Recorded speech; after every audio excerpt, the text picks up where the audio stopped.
Hello everyone, welcome back to Lonk's Takes. Today we're going to be talking about the power scaling of the new Dragon Ball Super movie, Superhero. I'm saying this now, this video will contain spoilers for the entire movie, so if you somehow have not been spoiled at this point and don't want to be, now is the time to go. Feel free to come back when the movie releases in 2 months. Jesus Christ, 2 months, they really fumbled the bag with this. Anyways, this video is pretty much going to go over and entirely focus on how strong I believe Piccolo, Gohan, Cell Max, and the Gamma androids are in relation to the greater Dragon Ball universe. Due to Toei being rightfully protective of a movie that is still in theaters and not released globally, I will not be using any footage or pictures from the film directly because I don't want this video taken down for any reason.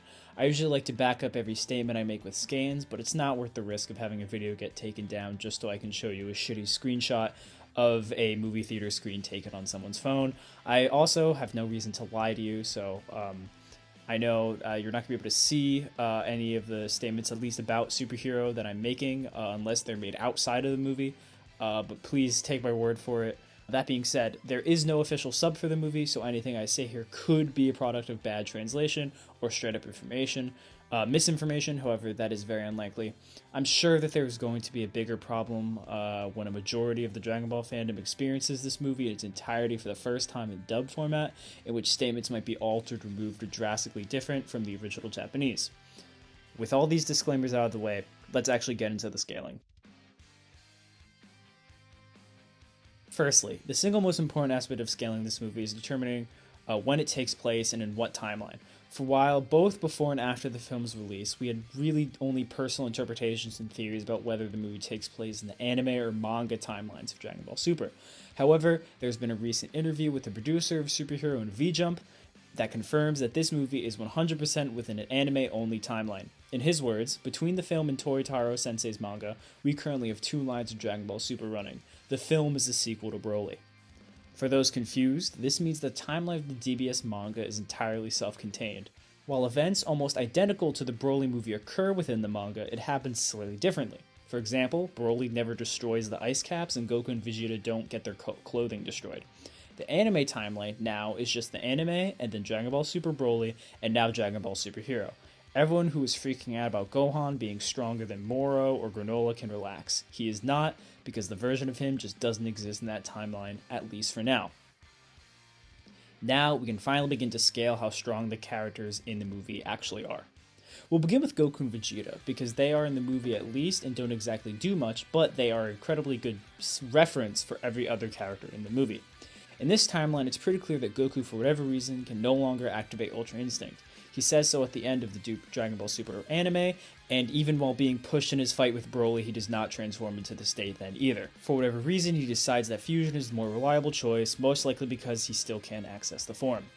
The same most likely goes for Vegeta as well, for Blue Evolution, whatever you want to call it, as he does not use anything visually like it in both after the Tournament of Power and during Broly. While they seem to have trained with Broly and each other a little bit during Superhero, and technically are fighting throughout the entire movie, they are barely stronger than they would be during the Broly fight. So even together, they would probably not be able to beat Broly just as a Super Saiyan still. This line of reasoning kind of checks out, as Goku and Vegeta kind of agree in Superhero that Jiren, Broly, and the Gods of Destruction are still levels of strength to strive for. Weird to know that Jiren and Master Ultra Instinct Goku are beyond the level of Gods of Destruction in the anime, and that they are still approaching God tier leading up to Super Broly, which follows the trend of all the statements about Goku and Vegeta being about their blue forms and nothing higher than that. This leads nicely into Gamma 1 and 2. As ridiculous as it sounds, Piccolo just straight up says that they're on the same tier as Goku and Vegeta. Now, I do not believe that Piccolo is talking about them as they were in the Tournament of Power, but as they were the last time he sensed their power, which is why they were teaming up against Broly while in Super Saiyan Blue. I believe this is the case because he considers Goku and Vegeta to be the same tier, so to say that they are talking about top Mastered Ultra Instinct level but simultaneously as strong as Super Saiyan Blue Evolution, which is 2 forms down from Goku's strongest, seems pretty odd. This is actually pretty interesting, given the Gamma androids are stated to be the strongest androids, putting them above Tournament of Power Android 17, who's able to fight relatively to Blue Kaioken and Super Saiyan Blue Evolution. This just demonstrates that while on their blue forms by the time Broly comes around, they are most likely at least 20 times stronger than they were during the Tournament of Power. Knowing that the Gammas are on this level of just blue Goku and Vegeta is a wonderful benchmark for scaling the rest of the characters in this movie. Right off the bat, Piccolo loses to Gamma 2 pretty badly, but outsmarts him and manages to escape. Later on, after gaining his yellow unlocked potential form, he does much better against the android, but still is weaker than him. By how much? While it's not a perfect scale, we can actually gauge a significant gap still existing between them by the end of their fight. Piccolo fires a special beam cannon that Gamma 2 is able to create an energy barrier and block. The special beam cannon is a technique that amps one's power level by a huge amount. We don't know the exact amount if it's the same every single time Piccolo uses it, but in the Saiyan Saga, Piccolo's power level was in the 400s, and when he uses a special beam cannon, it jumps all the way up to beyond 1300, which is more than a 3 times amp. However, to create a barrier that blocks an attack requires a key output 2 times that level of power, as stated in the Daizenshu. This means that Gamma 2 is capable of outputting from his own body at least more than 6 times the power that Yellow Piccolo can do at baseline. This means that Yellow Piccolo is stronger than Goku and Vegeta in their god forms, but would lose pretty badly to Super Saiyan Blue. This retroactively becomes more impressive when Piccolo enters his final form in the movie, the strongest we've ever seen from him, which is Orange Piccolo. Lame name aside, this form essentially takes 0 damage from Gamma 2's flurries of attacks and one-shots him with a single punch. This means that Orange Piccolo is more than a 6 times increase in power over potential unlocked Yellow Piccolo, which for Dragon Ball is actually pretty small. Still, this means that Piccolo in this moment one-shot a blue Goku level fighter after taking his hits like Cell did against Hercule. Given this, I believe that Orange Piccolo is stronger than Super Saiyan Broly, as he performs far better against a fighter in the same tier of strength. Broly was at least staggered by blue level attacks, and Goku and Vegeta could reasonably dodge his attacks, while for Piccolo it was a stomp in both durability, speed, and AP. After this point, we can't really get Piccolo any higher than this, as he's very evidently weaker than Cell Max, and his giant form, in his own words, is essentially a bluff that just makes him bigger while retaining essentially the same power level. Now we can talk about Gohan. Though, up to his ultimate form, his scaling is pretty straightforward, so we don't really need to take a lot of time as we did before for Piccolo. After re-unlocking his ultimate form again from what is now the second time, he seems to pretty much have the upper hand on Gamma 1, but is nowhere near the degree that it was between Orange Piccolo and Gamma 2. For all intents and purposes, he's reached the blue level of his father once again. However, as we all know, Gohan unlocks a new form in this movie.